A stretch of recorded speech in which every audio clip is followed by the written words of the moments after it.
Oke, halo semuanya. Perkenalkan, nama saya Brian dari Sekolah Permata Harapan.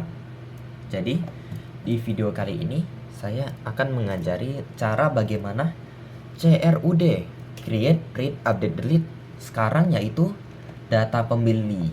Nah, di video sebelumnya itu adalah data mobil ya. Nah, sekarang kita coba ke tabel yang berbeda, yaitu pembeli. Nah, kita coba lihat UI-nya sama juga. Mungkin di video kali ketarik. Mungkin di video kali ini saya akan menjelaskan lebih cepat ya. Tapi ini isi-isinya juga sama seperti yang video sebelumnya. Tapi video sebelumnya kelamaan 25 menit. Oke.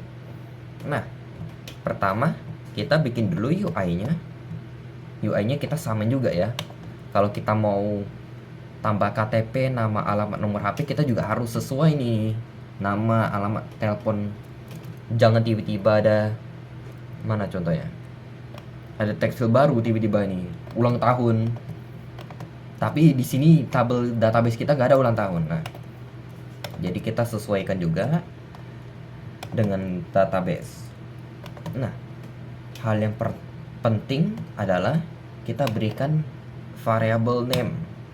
Nah, kita kasih teks KTP, ini teks nama, ini teks alamat 2. Ini sebenarnya ada sih teks alamat, tapi nggak tahu teks fieldnya hilang, nggak tahu yang mana, nggak tahu hilang kemana. Jadi kita bikin teks alamat 2 dan nomor HP yaitu teks HP. Nah, kenapa kita kasih nama? Contohnya dalam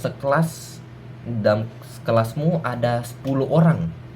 Nah, tapi dalam kelasmu nggak ada yang punya nama. Jadi contohnya manusia 1, manusia 2, manusia 3.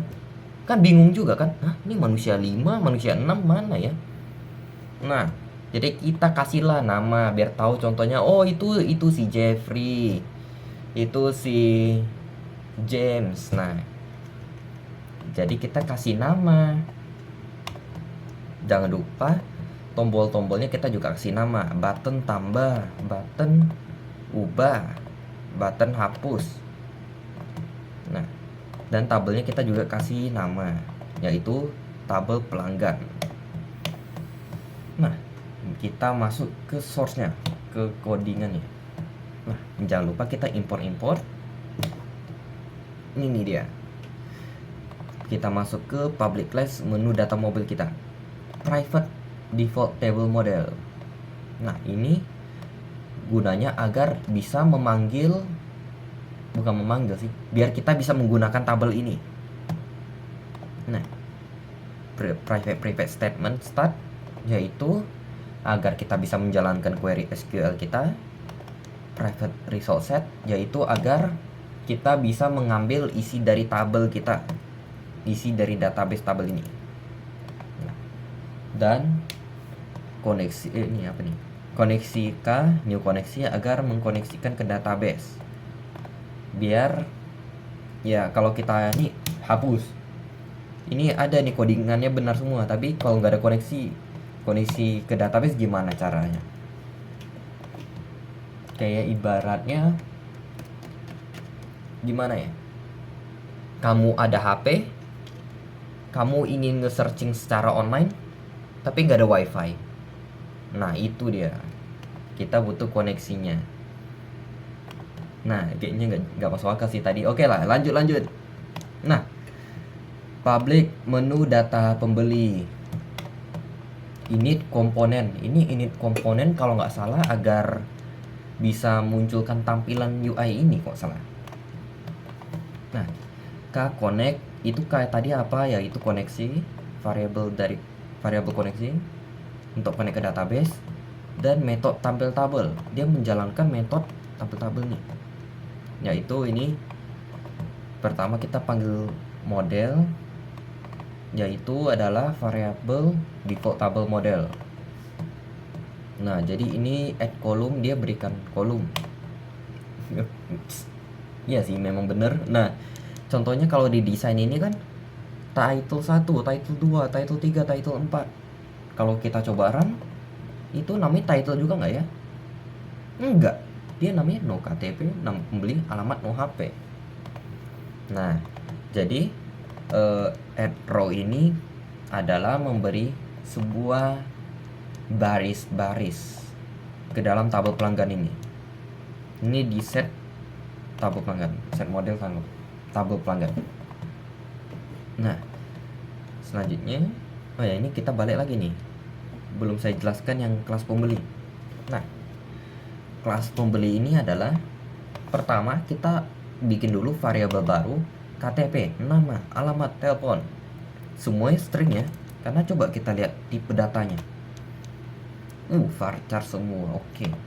Nah, kita panggil string KTP, string nama, string alamat, string telepon. Kita bikin public pembeli. This KTP, text KTP, get text. Ini maksudnya apa ini? Kalian masih ingat gak? Teks KTP itu dapat dari mana? Itu variabel apa sih? Ini dia. Variabel dari text field. Iya, itu. Nah, jadi selanjutnya get text, dia mengambil isi dari text field ini dan masukin ke variabel KTP biar bisa dipanggil nanti isi dari text fieldnya. Contohnya kayak ada mana nih? Nah, PKTP. Jadi dia mengambil text field KTP ini. Oke. Yang lain-lain juga sama nih. Dis nama, alamat, telepon. Ini 2 karena ini juga nama variabelnya 2. Oke. Tampil tabel nih udah. Oke, saya coba run dulu. Run file. Nah, no KTP nama pembeli, tapi ini kok isinya masih kosong ya. Padahal bukannya tugasnya ini yang di start sampai sini, bukannya tugasnya buat tampilin isi tabel. Kok nggak muncul tabelnya? Karena memang kosong ini masih kosong.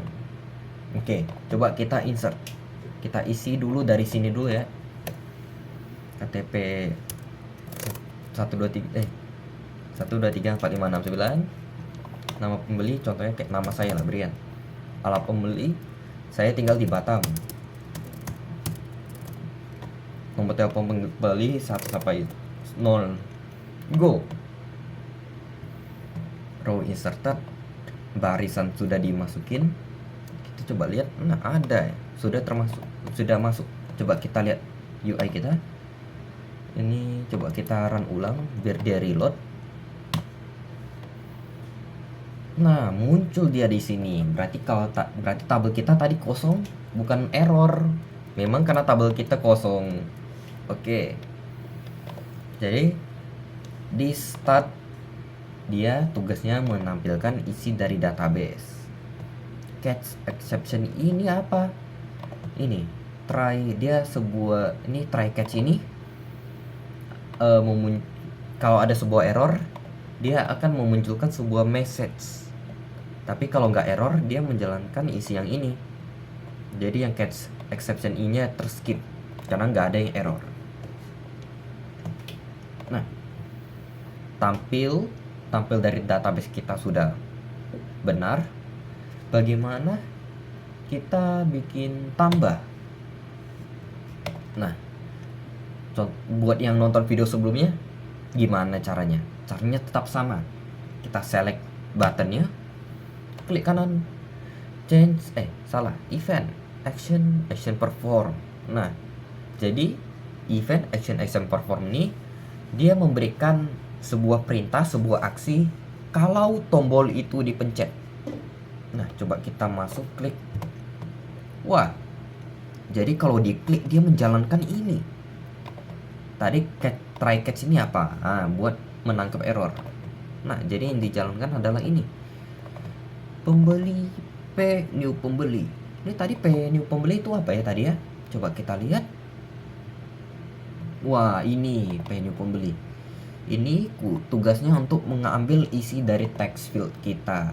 Oke, mari kita coba balik ke tombol tambah tadi. Nah, jadi P ini pembeli, P new pembeli ini buat agar kita bisa memanggil isi dari text field. Nah, this start k koneksikan ke database, connect ini get connection, prepare statement yaitu agar bisa menjalankan query SQL, dan masukin semuanya ke dalam start. Nah, jadi dia set text 1, 1, 2, 3, 4, 5. Artinya angka ini apa ya? Coba kita hitung di sini. Insert into pembeli, value-nya ada berapa tanda tanya? 1, 2, 3, 4, 5. Angka tanda tanya 1, oh berarti KTP. Tanda tanya kedua, oh alamat, nama. Tanda tanya ketiga, oh alamat. Tanda tanya keempat, telepon. Jadi itulah. Nah, ini PP ini dari mana nih? Dari pembeli. Pembeli kan kita kasih nama variabel barunya yaitu P.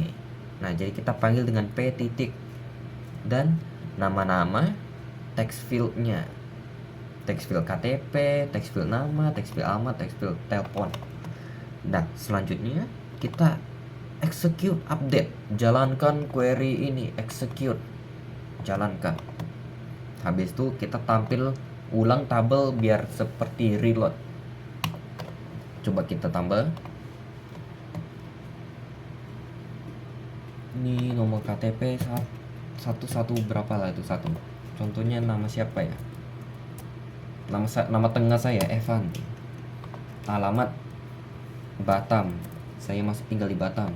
Nomor HP 222. Tambah. Wah, dia terisi dia. Wah, berarti tombol apa? Tombol tambahnya berhasil. Sekarang ubah dan hapus. Nah, sebelum kita masuk ke ubah dan hapus, saya ingin memberitahu sesuatu. Coba kita run. Coba barisan-barisan ini diklik. Nah, itu kadang suka nggak mau di error gitu dia. Bukan error sih, nggak tahu, kadang nggak keklik. Nah, kalian lihat nggak text fieldnya keisi secara sendiri. Nah, ini angka-angkanya berubah kan? Nah, kok bisa kita pencet barisan tabel, kok text fieldnya bisa keganti, bisa keisi sendiri gitu.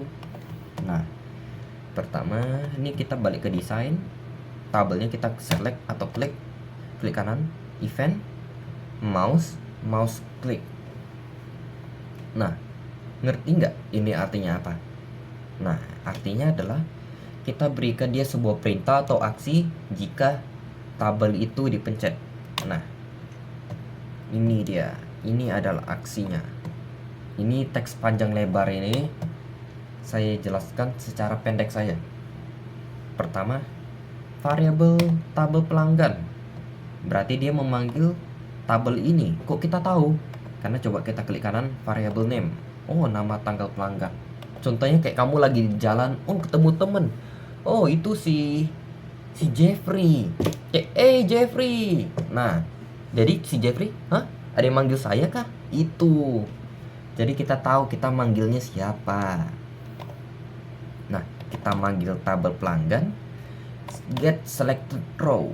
Selected row itu artinya apa? Artinya baris yang terpilih. Nah, ini kan kalau kita klik ini kan kita milih kan? Kita milih barisan yang atas ini, kita milih barisan yang bawah. Nah, row itu dia adalah baris. Baris dia bentuknya horizontal, kiri ke kanan. Kalau vertikal itu gimana? Di bawah atas. Nah, contohnya horizontal vertikalnya nomor HP apa? Yaitu nomor HP 222 1234569. Kalau kita baris satu-satu ini apa? Ada Evan Batam 2222. Nah, jadi ingat saja, kalau horizontal dia tidur. Kalau kalau vertikal dia berdiri. Oke. Selanjutnya, nah, kita ambil baris yang terpilih, kita masukin ke text field ini. Masih ingat kan teks KTP, teks nama itu dia nama variabel ini. Nah, sekarang coba kita ke tombol ubah ini, event action perform.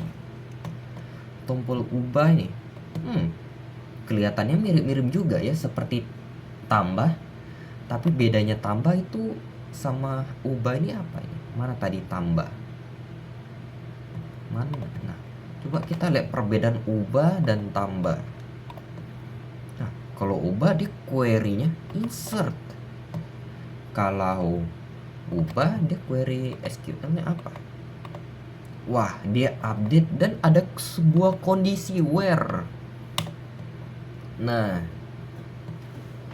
ini pembeli biar bisa panggil text field-nya, dan ini koneksikan ke database dan kayak menyediakan query SQL. Nah, ini dia ini 1234 nih, masukin ke tanda tanya ini dan mengisinya dengan text field nama, alamat, telepon, KTP, dan menjalankan query SQL itu. Nah, tapi bedanya dia ada sebuah kondisi where ini. Coba where-nya kita anggap hilang. Nah, saya berikan sebuah analogi. Update pembeli, set nama pembeli sama dengan ini, alamat pembeli sama dengan ini, telepon pembeli sama dengan ini. Anggap aja seperti kamu ada kunci rumah. Saya berikan Anda kunci rumah secara gratis. Wah, rumahnya yang mana? Cari sendiri. Nah, kita kan punya kunci rumah baru kan, tapi kita nggak tahu lokasi rumahnya yang mana. Kita kita kunciin lah semua rumah, dikira maling nanti. Nah, jadi where KTP ini dia memberitahu alamatnya. Oh, rumah barumu yang gratis itu di sana, itu alamatnya. Oh, itu rumah baru saya. Nah, jadi where KTP ini dia memberitahu lokasi, memberitahu alamat. Nah, selanjutnya kalau delete itu gimana? Hapus. Event action perform. Nah, bedanya delete dia cuma butuh cuma butuh satu text field, yaitu KTP. Kenapa KTP? Karena KTP dia adalah primary key. Dia adalah ada kunci emas ini, primary key. Nah, jadi primary key itu di dalam database jarang sekali, bahkan lebih baik jangan ada yang ganti-ganti. Ini kayak contohnya saya ganti jadi ini dua ini sebenarnya jangan, itu tak baik, karena KTP itu adalah kayak KTP, angka primary key itu adalah sebuah identitas mereka ya. Kalau diganti-ganti di apa, bingung nanti database-nya jadi nggak nyambung atau apa. Nah, jadi KTP ini menjadi sebuah alamat, sebuah lokasi. Oh, kamu hapus isi dari tabel pembeli yang KTP-nya ini. Nah, itu dia. Jadi dia mengambil text field. Contohnya kayak tadi, saya coba run. Nah, kita pencet ini. Wah, 111 kita pencet hapus. Wah, hilang dia. Jadi artinya adalah kita hapus barisan dari tabel pembeli yang kode KTP-nya yang nomor KTP-nya sama dengan yang tertulis di text field ini. Nah, jadi kita tahu persis di mana lokasinya agar kita tidak hapus yang asal-asal. Oke. Contohnya kalau ini warna. Contohnya kamu mau hapus mobil yang warna biru. Semua mobil yang warna biru hilang tuh semua. Nah, jadi biar lebih spesifik, KTP, contohnya kayak apa, ID mobil atau apa. Kan ID mobil berarti cuma ada satu kan. Contohnya ID mobil 1. Kalau ID mobil 1, masa ada 2 mobil yang ID-nya sama? Nah, jadi itulah primary key, suatu hal yang tak ada yang memiliki yang sama. Contohnya kayak mobil warna biru. Banyak kan mobil warna biru. Nah, Jadi cara kita membedakannya adalah dengan primary key, dengan KTP ini. Kayak primary key-nya pembeli adalah KTP. Karena masa ada pembeli yang berbeda tapi KTP-nya sama. KTP-nya dimaling nggak tuh? Nah, itulah. Jadi execute update, execute jalankan query ini, dan kita tampil tabel, reload tabelnya. Oke, sampai situ saja ya. Ini video panjang juga nih. Oke, kebanyakan nyiaping. Oke, terima kasih telah menonton video ini. Mohon maaf jika ada kebingungan atau analogi yang gak jelas, tapi semoga poin-poin pentingnya masuk ke otak. Terima kasih telah menonton video ini. Terima kasih.